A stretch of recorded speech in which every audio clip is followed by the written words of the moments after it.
Hello दोस्तों, मेरे channel भजन रसधारा में आप सभी को बड़े दिल से स्वागत है। दोस्तों, आज मैं लेकर के आई हूँ एक मैया की भजन। बड़े ही सुंदर भजन है। दोस्तों, मेरे चैनल को अभी तक सब्सक्राइब नहीं किए हो तो एक बार ज़रूर कीजिए। और चलिए सुनते हैं माँ की भजन, बड़े ही प्यारा है।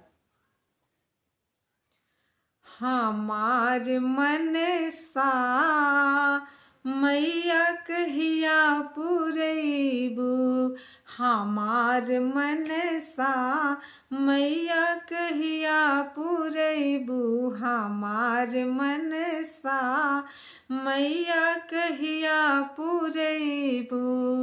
अरे जहूँ हो शीतली मैया मन सा पुरैबू, जहूँ हो महामैया मन सा पुरैबू, तहार मंगिया सिंदूर से भरैबो, तहार मंगिया सिंदूर से भरैबो, हमार मन सा मैया कहिया पुरैबू।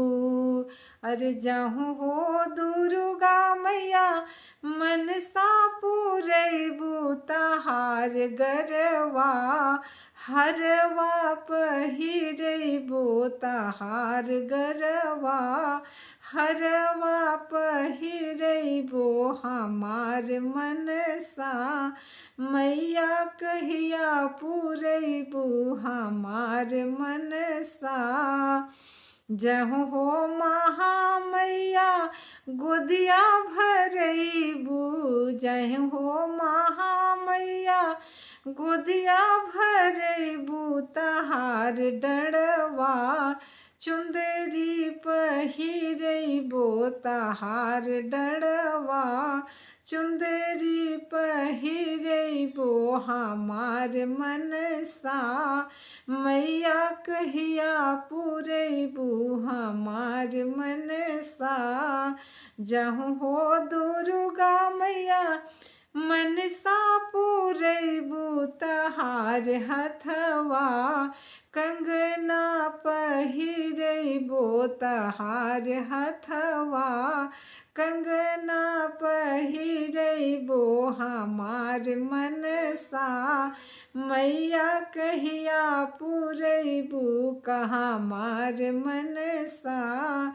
जहूँ हो महामैया मन सा पुरैबू, तहार पौआ महाउर लगैबो, तहार हथवा मेहंदी से रचैबो, हमार मन सा मैया कहिया पुरैबू, हमार मन सा।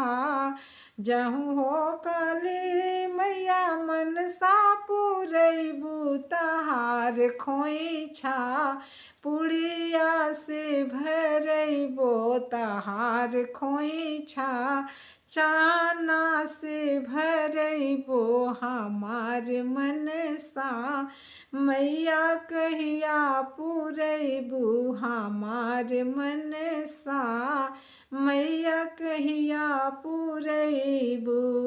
नमस्कार दोस्तों, कैसा लगा माँ की भजन? अच्छा लगा हो तो कमेंट बॉक्स में एक बार जय माता दी ज़रूर लिखिए और लाइक सब्सक्राइब कीजिए और बेल आइकन को प्रेस कीजिए कि जो भी डालूं आप सबके पास सबसे पहले पहुंचे। तब तक के लिए नमस्कार। फिर मिलती हूँ कोई अच्छे से अच्छे भजन के साथ।